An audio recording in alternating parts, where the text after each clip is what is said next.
Guerra do Paraguai é uma guerra tola, sórdida e desnecessária, como a maioria delas.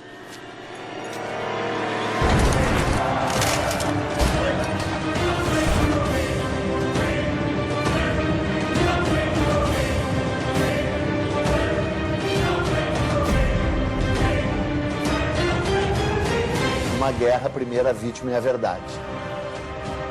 Porque a historiografia brasileira a respeito da Guerra do Paraguai era muito vagabunda, praticamente não existia. This is the most devastating war in post-colonial South American history. Aquilo foi um genocídio. Nós não tivemos o genocídio como intenção, mas nós tivemos o genocídio como efeito.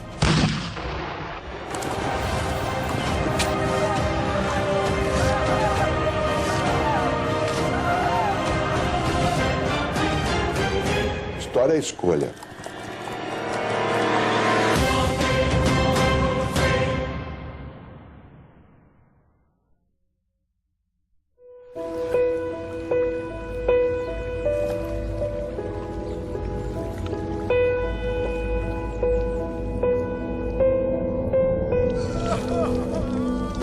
Depois de 40 anos independente de Portugal, o Brasil é um gigante.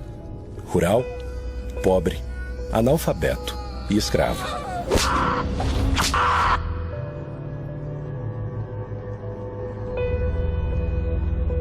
Um país escravocrata, um país selvagem, analfabeto, de hábitos toscos. O país tem escravos, tem muita aristocracia. Um país com uma dependência, uma pobreza muito forte, com condições de saúde pública inexistentes e sem escola. É que tem aquela tese de que o Brasil tem uma história mansa e pacífica, né? Que o Brasil é a terra do homem cordial.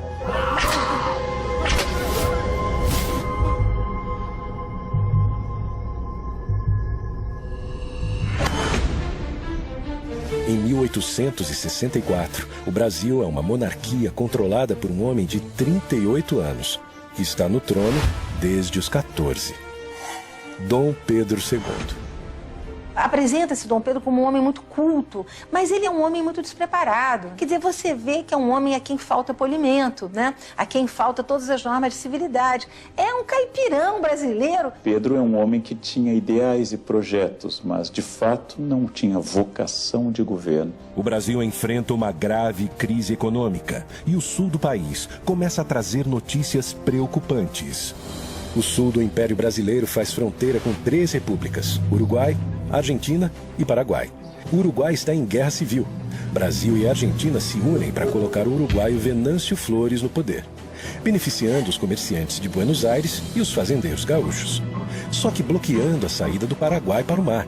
Dejaba prácticamente sin chances al Paraguay en el sentido de poder contactar con el mundo exterior, recibir aprovisionamiento, Which would simply straggle our exports. Com esse novo cenário, o Paraguai, para usar a Bacia do Prata, precisa negociar com as 2 maiores potências da região. Paraguay o estaba con Argentina contra Brasil o con Brasil en contra Argentina, pero nunca al mismo tiempo con las 2 potencias mayores de la región. O Paraguai é governado por um também jovem de 32 anos, Francisco Solano Lopes. Francisco Solano López estaba convencido de que tenía un destino muy importante, ¿verdad? Que en este caso era salvar a la patria de la deshonra. Era una persona con una inteligencia, con un talento literario considerable. era una persona preparada para un cargo difícil. Mariscal López, and very proudly so, is my great-grandfather. Sem dúvida, ele era um sujeito inteligente, perspicaz, ambicioso. Era um homem muito controverso. E dentre os mitos da guerra, um deles é de que o Solano Lopes era um estadista com uma visão extraordinária de um grande Paraguai. A very highly educated person. Evidentemente que ele teve alguns méritos, mas acima de tudo ele era um ditador. E era um ditador eventualmente obcecado. López era una persona que no sabía nada de economía. Como Luís XIV, era l'état c'est moi. Había conocido la corte de Inglaterra, la corte de Napoleão III. O Solano Lopes era um grande louco da América do Sul.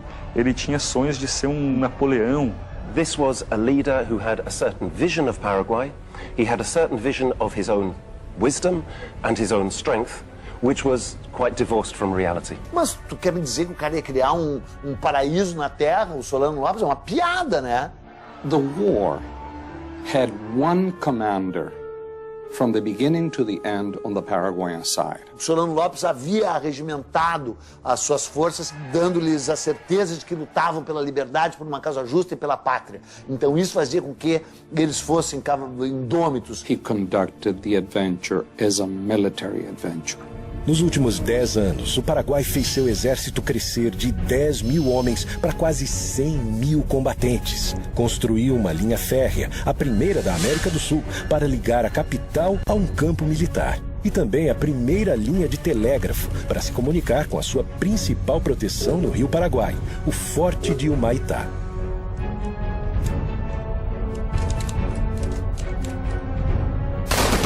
Porque tuvo todo el poder en sus manos y no midió exactamente sus limitaciones. Antes de atacar, Solano Lopes tenta conversar com o Brasil. He sends a letter off to Dom Pedro and asks Dom Pedro to honor his agreement. Mas Dom Pedro II não responde à carta que Solano Lopes envia. That is when Paraguay is forced to take action.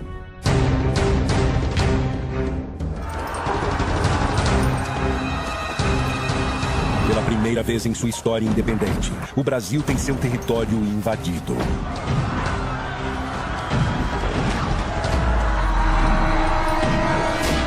Através do Rio Paraguai, os soldados invadem Corumbá, no Mato Grosso.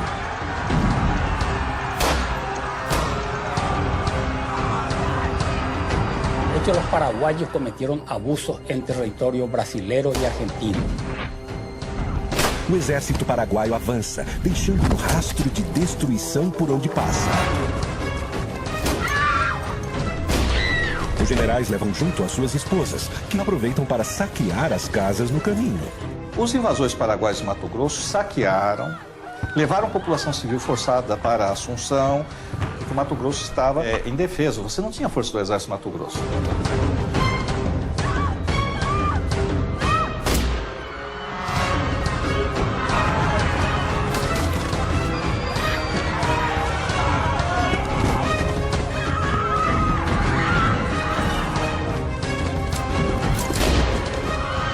Outra frente do exército chega ao Rio Grande do Sul e toda a cidade de Uruguaiana foge.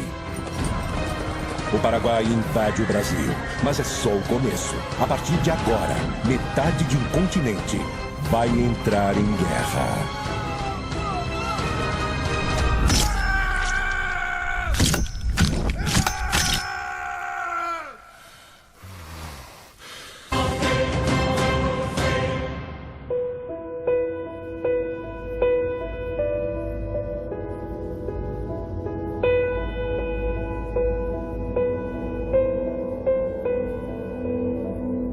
Pressionado pelas tensões políticas do Rio da Prata, Solano Lopes está em guerra com o Brasil. Em 12 de novembro, ele sequestrou o governador do Mato Grosso que passava pelo Rio Paraguai. E no final de dezembro, invadiu, saqueou e dominou cidades do Mato Grosso e do Rio Grande do Sul. Há uma série de especulações e teorias de quais seriam os reais motivos por trás do conflito. Economically speaking, it was the most successful economic story in all of Latin America. In reality, Brazil is already the power. In terms of population, in terms of economy, in terms of resources, Brazil is the power. There was no balance of power. A mí me parece que Paraguay era un mal ejemplo y era un lugar donde no entraba. A história mais maluca de todas da Guerra do Paraguai é esse mito de que o Paraguai era uma potência em crescimento. Eu me pergunto como a gente acreditou por tanto tempo nisso. Porque a historiografia brasileira a respeito da Guerra do Paraguai era muito vagabunda, praticamente não existia. O Paraguai não era um modelo de desenvolvimento para a região. Tinha uma população que era o dobro da do Uruguai, só que o comércio exterior dele era 6 vezes menor. Há uma teoria muito divulgada pela esquerda no governo militar brasileiro de que a Inglaterra tinha medo do crescimento paraguaio e por isso financiou a guerra. Inglaterra está construyendo un imperio mundial y no hay lugar en el planeta que le sea indiferente. Paraguay, as I said, is dependent on British technology. It is dependent on British money. Paraguay had not shut out Britain. Porque Paraguay ha desarrollado una autonomía que el gran imperio británico no puede aceptar. Tenía rasgos de protocomunismo, ¿no? Porque, por ejemplo, distribuyeron tierras a todos los habitantes, casi de estalinismo del siglo XIX, digamos. Allí donde hay la posibilidad de crear un mercado para las mercaderías que fabrica la Revolución Industrial. O mercado consumidor paraguaio não existia. A população não tinha poder aquisitivo, não existia um mercado consumidor. Segundo, mesmo que existisse, qual a lógica de você fazer uma guerra para abrir o mercado consumidor e destruir esse mercado? Não tem lógica. Appetite for some of the wealth that Paraguay had. Isso é ridículo porque o Paraguai não estava se industrializando, não tinha indústria pesada, não tinha nem indústria leve, quer dizer, não tinha indústria. Ponto. A arrecadação anual do Paraguai era de menos de 1 milhão de libras esterlinas. Brasil, Argentina e Uruguai juntos arrecadavam mais de 50 milhões. Argentina had an economy that was dependent on loans, and Brazil had an economy that was dependent on slavery. El imperio brasilero era esclavista, en la República Paraguay también era esclavista. Solo que había menos esclavos en el Paraguay, un porcentaje menor de la población. Há também outra versão que coloca Solano Lopes como louco, um Napoleão das Américas. O Solano Lopes, ele tinha delírios megalomaníacos. Ele queria fazer um grande Paraguai, pegando parte do Brasil, parte da Argentina e o Uruguai. All decision-making in Paraguay was centered upon himself. Os únicos papéis, documentos que a gente tem da época mostram que a Inglaterra tentou conter as maluquices do ditador Solano Lopes. Tem um Solano Lopes que é o ditador. Mas tem um Solano Lopes que é um ditador e que age com uma racionalidade. A Inglaterra não financiou a guerra. Tampouco o ditador paraguaio era louco. Invadir o Brasil é a opção que Solano Lopes encontra para negociar com o gigante vizinho. Na época, você atacava um país e a vitória era conquistar a capital inimiga. Obviamente, era inviável ao Paraguai conquistar o Rio de Janeiro. Solano Lopes manda seu exército tomar o sul do Mato Grosso, região que quer anexar ao território paraguaio, e o Rio Grande do Sul, para chegar até o Uruguai. Assim, ele tem mais força para negociar com Dom Pedro II e restabelecer a sua saída para o mar. Se ele não invadisse o Brasil, ele não teria causado a guerra. Só que Dom Pedro II não se rende e, em vez de negociar com Lopes, procura Bartolomeu Mitre, presidente da Argentina, e Venâncio Flores, presidente que colocou no poder no Uruguai, e forma, em 1º de maio de 1865, a Tríplice Aliança entre Brasil, Argentina e Uruguai. La Triple Alianza no quería saber absolutamente nada. Había que liquidar a Solano y lo que él representaba. Agora, oficialmente sozinho, Solano Lopes tem duas opções: negociar uma trégua e recuar sem derramamento de sangue, ou atacar os navios brasileiros que bloqueiam a sua saída para o mar. 11 de junho de 1865, Corrientes, Argentina. Começa a maior batalha naval da história da América do Sul. A formação dos estados na região da Bacia do Prata é a grande causa da Guerra do Paraguai. A Bacia do Prata é constituída pelas águas dos rios Paraguai, do gigante rio Paraná, que vem do Brasil, e do rio Uruguai.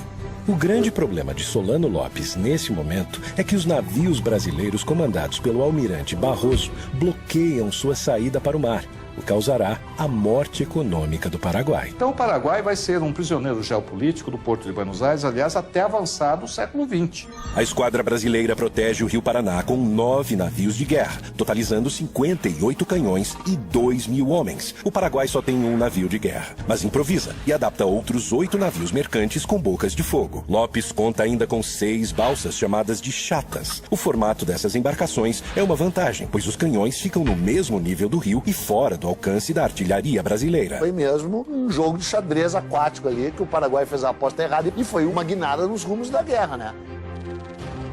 9 navios brasileiros na margem do Riachuelo. 9 navios paraguaios se preparam para a emboscada. O Paraguai prepara canhões na margem do rio e a ordem de Solano Lopes é que seus soldados invadam os navios e capturem a esquadra brasileira para o Paraguai.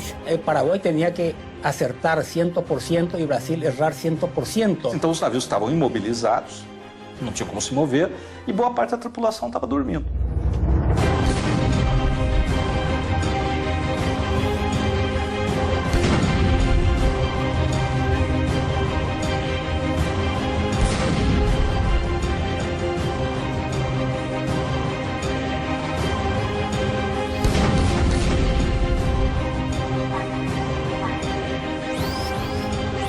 No ataque surpresa, o Paraguai leva vantagem no início da batalha, mas uma decisão do almirante Barroso vira o jogo para o Brasil.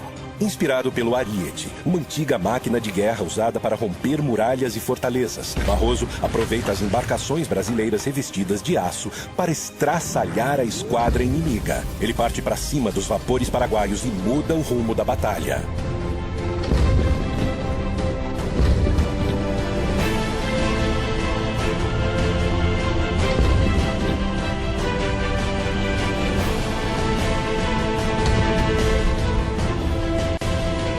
O Brasil vence e mantém o controle da Bacia do Prata. Anos depois, Dom Pedro II manda produzir um quadro épico sobre a batalha.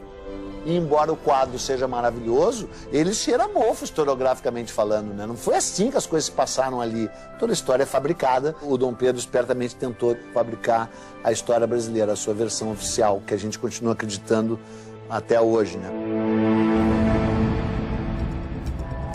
Saldo da Batalha do Riachuelo. O Paraguai tem 4 navios e 6 chatas afundadas e cerca de 300 mortos em combate. O Brasil tem um navio afundado e perde 100 homens. Os aliados mantêm o controle na Bacia do Prata e Solano está acuado em seu território. Solano começa a perder o controle da situação. A Tríplice Aliança se fortalece. O Paraguai invadiu e saqueou cidades brasileiras. E Dom Pedro II vai pessoalmente à Uruguaiana. Nadie, y mucho menos Pedro II, admitía de que la paz se hiciera sin una humillación afrentosa hacia López. Solano Lopes, que agiu traiçoeiramente, ainda vai ser premiado ficando no poder depois de tudo. Não há mais volta. Dom Pedro II quer vingança.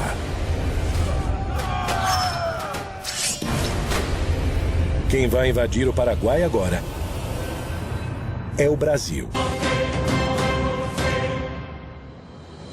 Para completar o exército brasileiro, Dom Pedro II cria a campanha Voluntários da Pátria, homens que se alistam para lutar no Paraguai.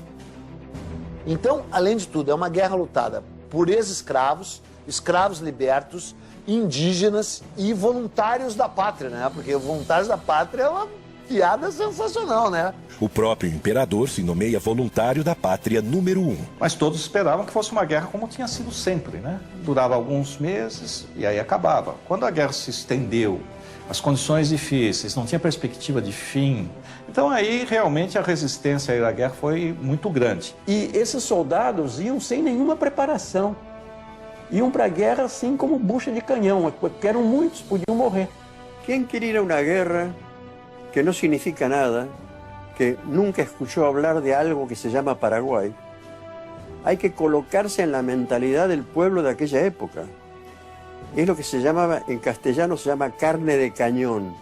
Que muitos desses voluntários da pátria não eram exatamente voluntários, vinham agrilhoados, né? Vinham presos e aí eram apresentados como voluntários da pátria. Muitos dos cativos eram vendidos para substituir o branco que não queria ir lutar. Quer dizer, do momento que você pudesse comprar um escravo que fosse lutar no seu lugar, estava bem representado. Se você manda um escravo para a guerra, não é preciso dizer como é que o escravo era tratado no Brasil. Qual é a disposição que esse escravo tem em morrer pelo Brasil? Na Argentina, um problema ainda mais grave. Os governantes de Buenos Aires ordenam a toda a população pobre que entre na guerra. En la resistencia del pueblo argentino a ir a la guerra del Paraguay, murió más gente aquí adentro que en el frente de batalla. A população das províncias mais afastadas se nega a ir lutar em nome do povo argentino. En ese momento histórico, no se puede hablar de pueblo argentino. Se puede hablar de diferentes identidades regionales, sanjuaninos, mendocinos, entrerrianos, etc. Porque no existe la conciencia nacional. De hecho, muchos hijos de hombres notables y de la burguesía se enrolaron. El hijo de Sarmiento, que era el vicepresidente, se enroló a los 21 años, murió en Curupaití. Sarmiento odiaba a los paraguayos y tuvo expresiones terribles, como exterminar ese pueblo. Creo que la guerra de la Triple Alianza no le hizo ningún bien a la Argentina, que más bien la cargó de vergüenza. 16 de abril de 1866. Com uma grande maioria de brasileiros, o exército aliado pisa em território paraguaio.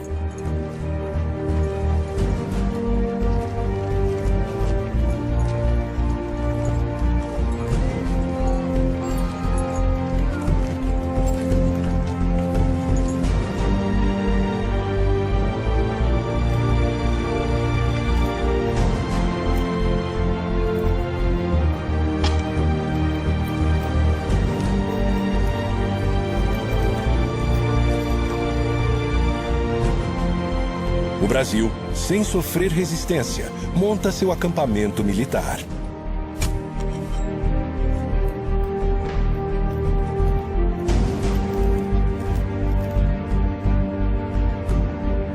Comerciantes e mulheres acompanham a tropa oferecendo todo tipo de serviço.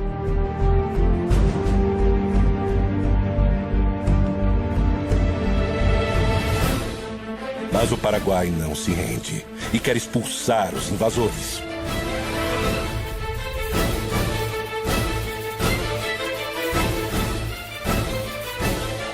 É fundamental em qualquer operação militar, seja no século XIX ou hoje, você conhecer o terreno que você vai agir. E não se conhecia o terreno. O acampamento militar fica na entrada do país, a 300 quilômetros da capital, Assunção, com uma imensidão desconhecida e pantanosa pela frente. Mas não se tinha um mapa do interior do Paraguai, devido ao isolamento paraguaio. Ninguém conhecia o que era o interior do Paraguai, só se conhecia Assunção. E é nesse momento que o Paraguai começa a montar sua emboscada. Está almoçando ali com os chefes o general Osório. A tropa que está mais na frente começa a debandar, começa a correr para trás para conseguir algum apoio e aí tem a matança.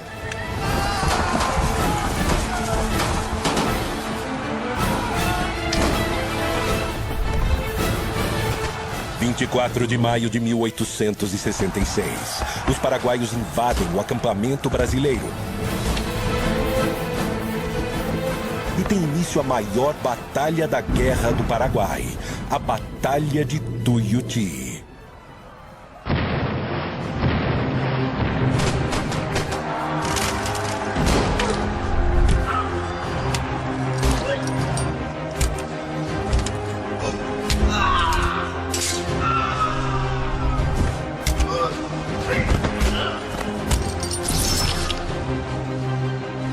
Com o ataque surpresa, o Paraguai leva vantagem no início do confronto.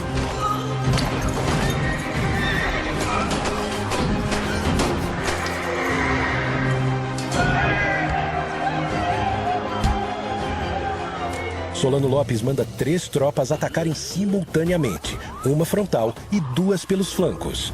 E o Osório, que tinha essa capacidade de liderança, era muito admirado pela tropa. Ele está sobre um cavalo em meio a nuvens de fumaça, em meio a barulho de explosões, a gritos, a gente morrendo. Ele consegue mobilizar, mandar um batalhão para cá, outro batalhão para lá, com a visão militar, ou seja, esse batalhão vai e vai ser sacrificado. Ou seja, quase todos vão morrer. Agora, por que esse batalhão vai? Porque confia nele, confia na liderança militar.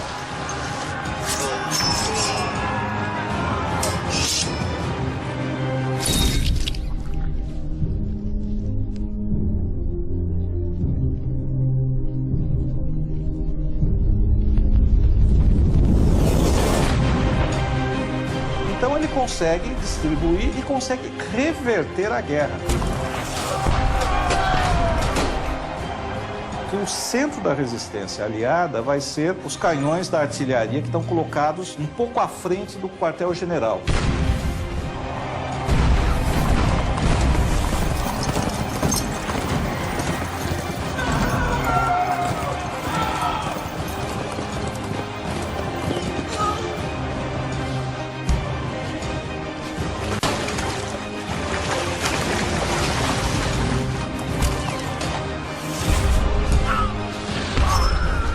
Tem que lembrar que a guerra é uma coisa selvagem. O sujeito vai matar o outro, ele não está filosofando. Ele está com ódio.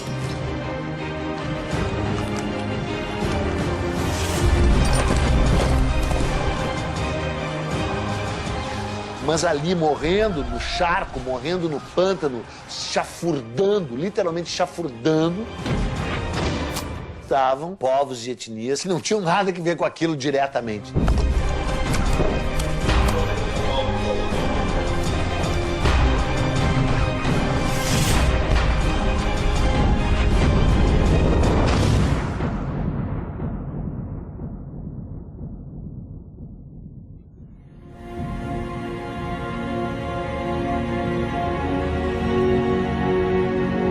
Como resultado da Batalha do Tuiuti, o Paraguai perde 13 mil homens, o melhor de seu exército.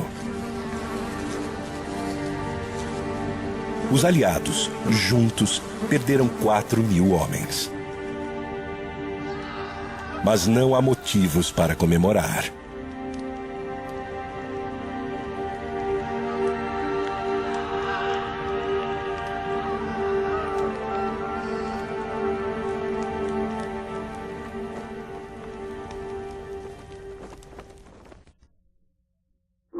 Setembro de 1866.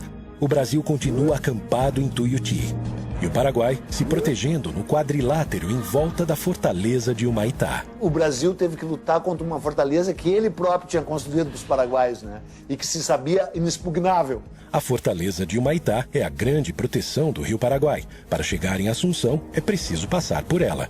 Construída anos antes com a ajuda de militares brasileiros, a fortaleza é um complexo defensivo composto do forte, da igreja, e o rio era cercado com grossas correntes de ferro para impedir a passagem de navios brasileiros.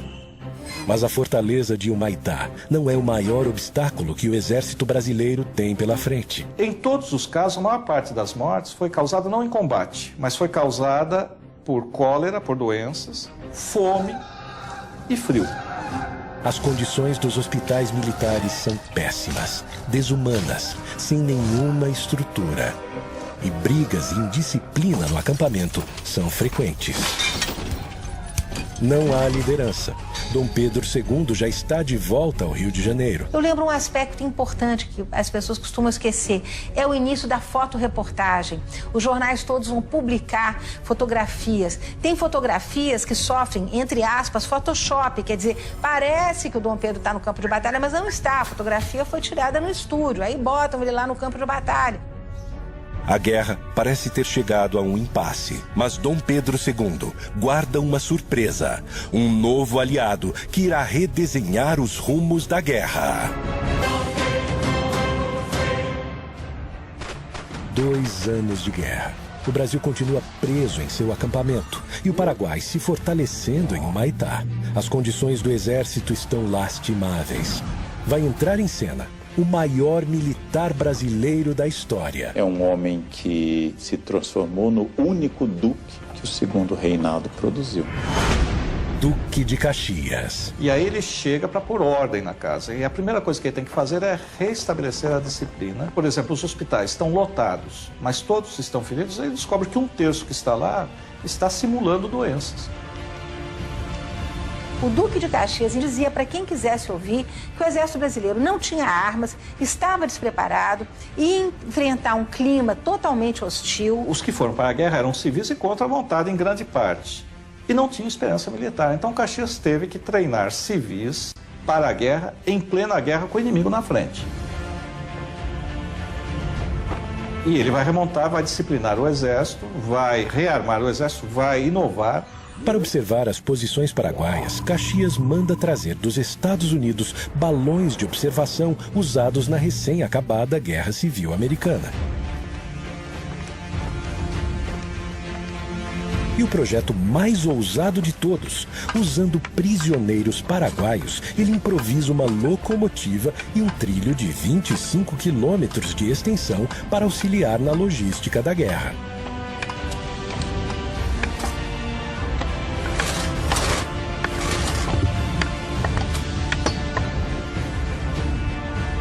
Vai começar a série de batalhas conhecida no Brasil como Dezembrada e no Paraguai como Dezembro Negro.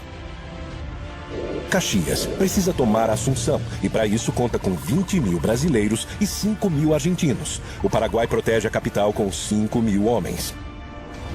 A esquadra brasileira derruba a fortaleza de Humaitá. Foi uma batalha terrível por uma fortificação que a engenharia militar brasileira cedeu ao Paraguai anos antes, já naquele barril de pólvora que era aquela bacia do Prata inteira ali, né? Às margens do rio Itororó, a primeira batalha que o Paraguai resiste bravamente. Quem ataca nessa guerra até um determinado momento leva desvantagem.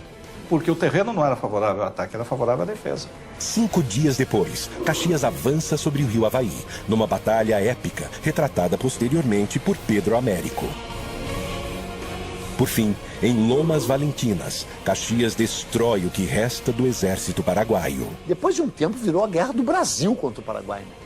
E o Brasil a manteve deliberadamente.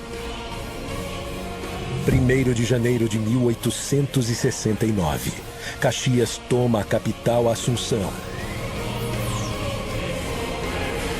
Mas a cada investida de Caxias, Solano foge, montando acampamento com seus filhos e sua esposa, Elisa Lynch.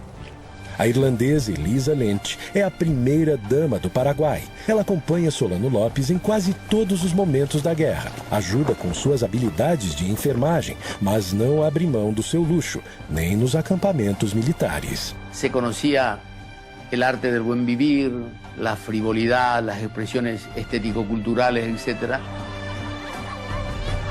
Solano a conheceu 10 anos antes da guerra, na agitada vida noturna de Paris.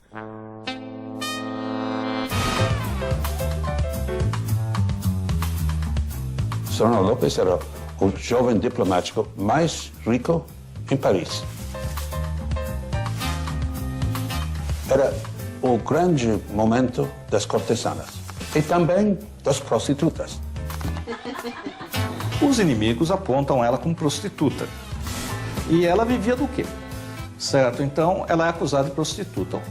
Ela era um símbolo sexual para os exércitos inimigos. Possivelmente, ela teve algum contato muito breve com esse mundo. Parte de todo eso era una mujer rubia y bella. Y eso es un pecado inadmisible para el...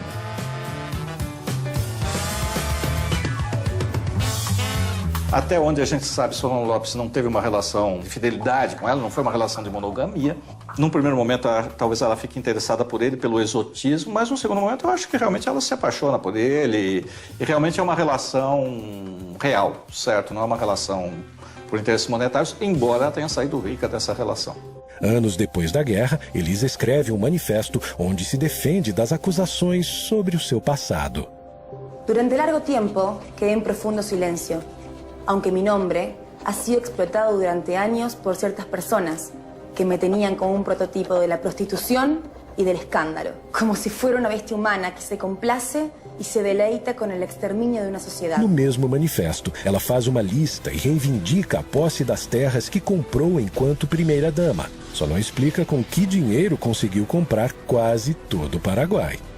Ela acabou sendo, em nossa opinião, a proprietária da terra maior do planeta. Todo o poder e terras de Elisa Lynch vem das mãos de seu marido. A grande maioria delas é adquirida nesse período em que a guerra já está praticamente decidida. Que sentido tinha seguir a guerra depois de 1868? Depois de 68 ele não vai ganhar, ele perdeu. Ele podia negociar a derrota. En 1868 la guerra estaba perdida, absolutamente perdida. Una guerra que obviamente ya para esa altura ya estaba perdida. Y cuando ya no había razones para seguir resistiendo, ¿para qué resistir? Solano Lopes dá ordens para que as cidades paraguaias sejam abandonadas à medida em que o exército inimigo avança. Assim, ele pretende evitar a vingança brasileira e um massacre ainda maior. Ele dá ordens da população civil sair, para os aliados não terem acesso a comida, a apoio, a informações. Só que essa população civil tem que sair, são basicamente o quê? Mulheres e crianças. Tem que sair forçadas, sem meio de transporte, sem comidas. Resultado, você tem uma mortandade da população civil que não tinha mais sentido militar. A destruição do Paraguai é feita pelos aliados? Evidentemente é feita pelos aliados, que estão avançando. Mas por que estão avançando? Porque o outro lado, que sabe que não pode ganhar a guerra, não quer se render. O povo paraguaio apoyaba Solano López. El hecho de que la familia López no era tan terrible está en la manera como el pueblo paraguayo acompañó a López hasta último momento. Claro que o conceito de patriotismo é muito relativo e cada sociedade constrói os seus padrões. Mas, estritamente falando, não tinha mais sentido militar nenhum você manter essa população fugindo, se retirando, sendo vítima da guerra. No rational leader would take on almost half the continent in a war. Solano López no podía tener un concepto bien delimitado, bien claro de la realidad. O Solano López estava bebendo demais, virou muito cruel. E não cabe dúvida, ele fez coisas que eram horríveis. Então ele mandou, por exemplo, prender a mãe, as irmãs, matou um irmão sob tortura, o outro morreu por exaustão física devido à perseguição dele, matou dezenas de pessoas. É a onipotência, a arrogância e o desprezo pela vida das pessoas que estão subordinadas a eles. E eu acho que nesse sentido Solano López é igual a Stalin, que é igual a Hitler. Janeiro de 1869. Com a capital tomada, o Paraguai não representa mais perigo aos aliados da região do Prata. E para Caxias, é o fim da guerra.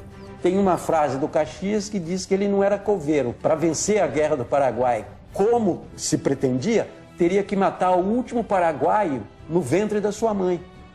Ele se recusou a fazer esse papel. Mas Dom Pedro II está obcecado atrás de Solano López. From that point on, it was a war of vengeance against o Mariscal López.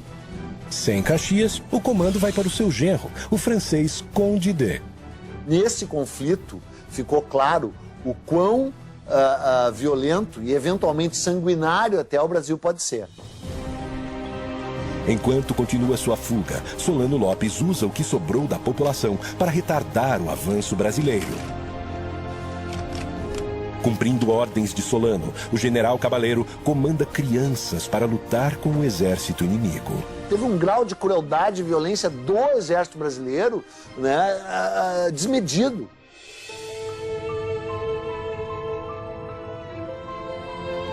Y porque ella era la última reserva, no tenía más hombres. Paraguay no tenía hombres. Fanatismo de resistência paraguaio, né?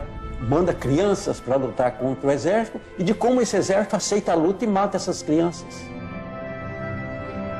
Dice que esos niños de Acostañú fueron el escudo para proteger a Solano López. Eso demoró el avance del ejército aliado. Y sí, fue eso. Cabaleiro prestava contas diretamente a Solano López. As crianças, 12, 13, 14 anos, no meio do mato, estavam com barbas postiças para parecer adultos para amedrontar a tropa que vinha, que era uma tropa basicamente brasileira. Es una situación de locura generalizada, solo atribuible a este tipo de guerras, ¿no? Los niños de antes, o de hace 100 años, y en 150 años, y en esas circunstancias, son diferentes. Ciertamente, a los 14 años, muchos niños se alistaban, que los niños se iniciaban sexualmente cuando se desarrollaban, y era natural, digamos. 16 de agosto de 1869, a última grande batalha da Guerra do Paraguai. A Batalha de Acostañú. 4.000 homens do exército brasileiro massacraram cerca de 200 mulheres e crianças. Então, quando a tropa chega em cima, é uma tropa que está lutando há 4 anos e meio. Chega sobre essas pessoas, não dá tempo de saber se era criança ou não, e quando sabe que é criança, já está envolvido e aí é a matança. En la guerra se aplicó una crueldad inútil para niños indefensos y además de indefensos, absolutamente desnutridos, casi en estado de inanición. Quem envia crianças para uma guerra contra soldados profissionais, o que pode ocorrer? Agora, no momento em que ele está ali, ou a tropa de infantaria chega e olha e vê uma criança que não tem condições de erguer um rifle, também não deveria atirar. O Solano colocou crianças na linha de frente para retardar o avanço brasileiro. O Conde D avançou sobre crianças, matou mulheres, matou velhos. En realidad los niños no fueron a la guerra vino hasta los niños.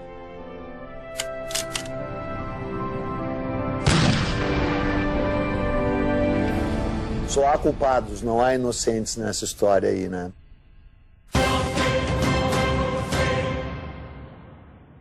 O Brasil queria garantir a sua navegação nos rios do Prata.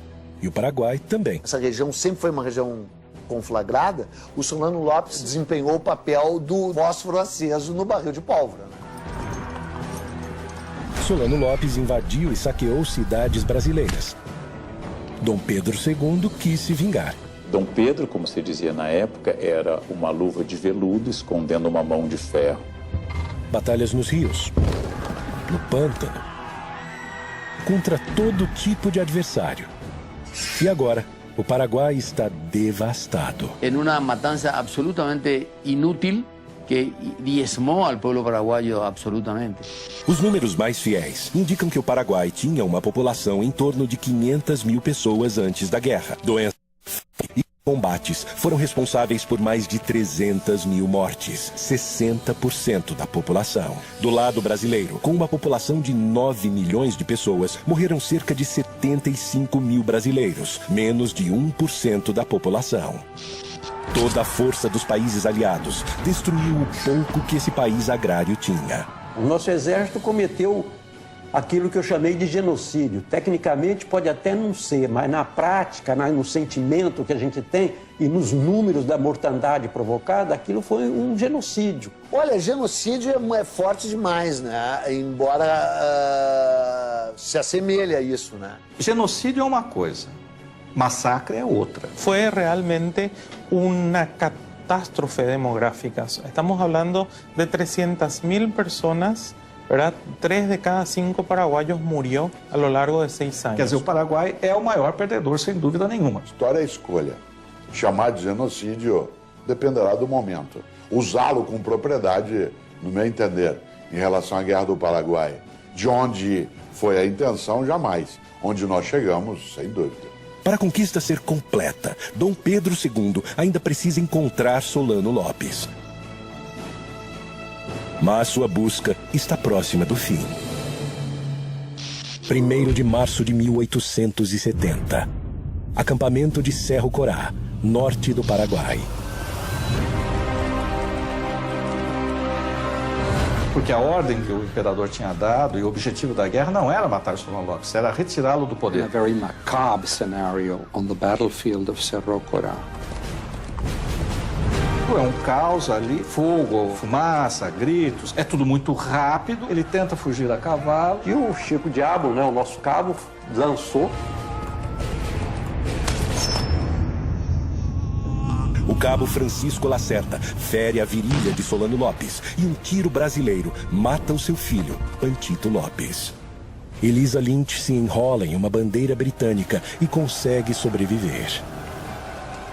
Foi fácil identificá-lo porque ele era o único gordo. São os últimos momentos de Solano Lopes. E aí, segundo a descrição do general Câmara, Solano Lopes está no riacho, ele dá ordem para que ele se renda. Solano Lopes pega a espada e diz que não se entrega e morre com a sua pátria. E um soldado, quando viu Solano Lopes erguer a espada, deu um tiro. Ele já estava mortalmente ferido, mas o tiro vai levá-lo à morte.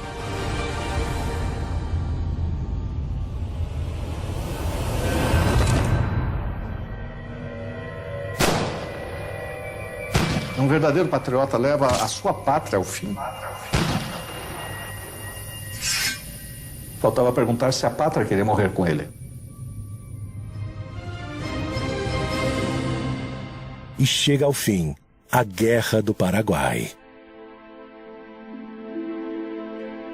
General Câmara leva a honra de capturar o ditador. Também leva a irmã de Solano Lopes e tem com ela uma filha. General Bernardino Cabaleiro agora se alia aos brasileiros, passa um tempo morando no Rio de Janeiro e volta para ser presidente do Paraguai, fundador do Partido Colorado, o mesmo partido que em 2015 governa o Paraguai. Elisa Lynch é bem tratada pelo exército brasileiro, volta a Paris e morre anos depois, sem conseguir recuperar suas terras. Hoje, Elisa é Madame Lynch, heroína do povo paraguaio. Apesar de ganhar a guerra, Dom Pedro II não saiu vitorioso. Afundou o Brasil em dívidas com bancos europeus e ainda fortaleceu o exército brasileiro, que na década seguinte, liderado por ilustres participantes da Guerra do Paraguai, transformaria o país em uma república, tomando o poder do imperador. Francisco Solano Lopes, odiado pelos paraguaios nos anos pós-guerra, passa por um tratamento de imagem no século XX. E hoje é o grande herói nacional, enterrado em um panteão dos heróis em Assunção. Lo que hicieron con Paraguay fue transformarlo en un país más pobre, más destruido, digamos, lo liquidaron a Paraguay. Todos perdieron finalmente, todos calcularon mal. It's time to be honest with our past and sincere with our own history. Es un golpe muy serio para la monarquía brasilera, que reveló una gran ineficacia en el manejo militar. The responsibility rests with successive Brazilian governments. É uma página sórdida da história do exército brasileiro. Não foi uma guerra em defesa da liberdade, não foi uma guerra para salvar a honra do Brasil. Os nossos soldados não foram heróis. Brasil, Argentina, Uruguai e Paraguai resolveram com ódio e sangue inocente suas questões econômicas. Será que o tempo foi capaz de apagar todas as marcas?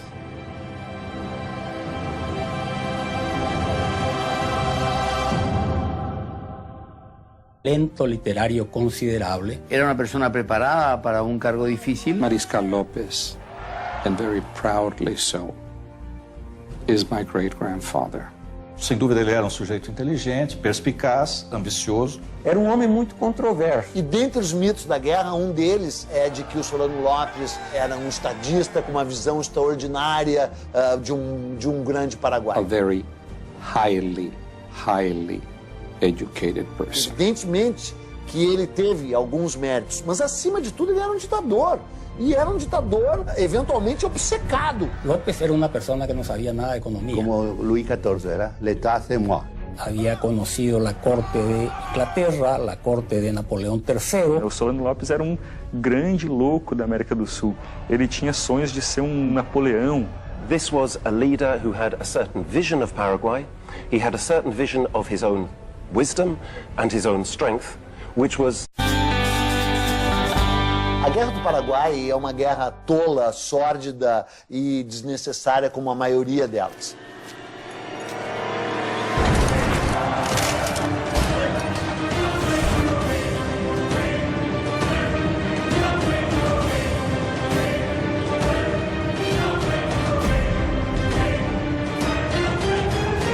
Uma guerra, a primeira vítima é a verdade.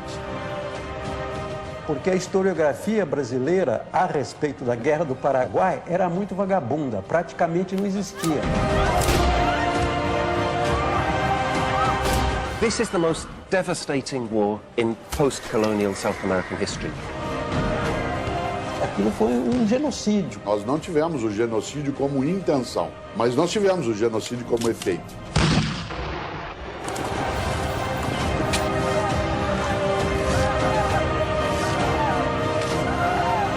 O Uruguai está em guerra civil. Brasil e Argentina se unem para colocar o uruguaio Venâncio Flores no poder, beneficiando os comerciantes de Buenos Aires e os fazendeiros gaúchos, só que bloqueando a saída do Paraguai para o mar. Dejaba prácticamente sin chances al Paraguay en el sentido de poder contactar con el mundo exterior, recibir aprovisionamiento, which would simply strangle our exports. Com esse novo cenário, o Paraguai, para usar a Bacia do Prata, precisa negociar com as duas maiores potências da região. Paraguay o estaba con Argentina contra Brasil o con Brasil en contra Argentina, pero nunca al mismo tiempo con las dos potencias mayores de la región. O Paraguai é governado por um também jovem de 32 anos, Francisco Solano Lopes. Francisco Solano López estaba convencido que tenía un destino muy importante, ¿verdad? Que en este caso era salvar a la patria de la deshonra. Era una persona con una inteligencia, con un talento. A tese de que o Brasil tem uma história mansa e pacífica, né? Que o Brasil é a terra do homem cordial.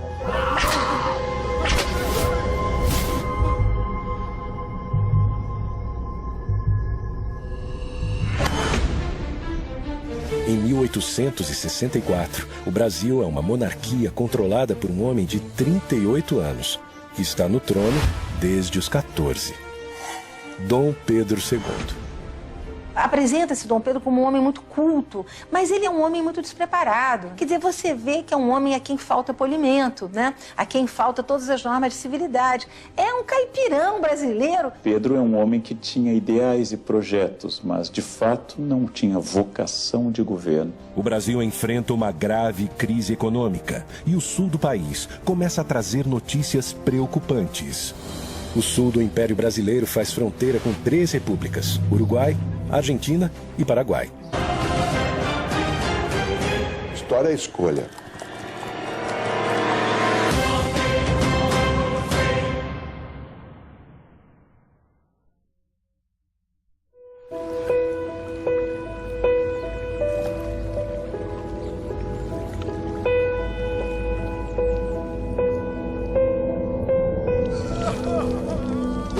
Depois de 40 anos independente de Portugal, o Brasil é um gigante. Rural, pobre, analfabeto e escravo.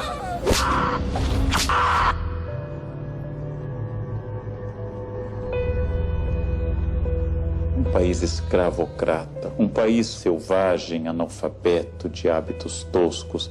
Um país tem escravos, tem muita aristocracia. Um país com uma dependência, uma pobreza muito forte, com condições de saúde pública inexistentes e sem escola. É que tem a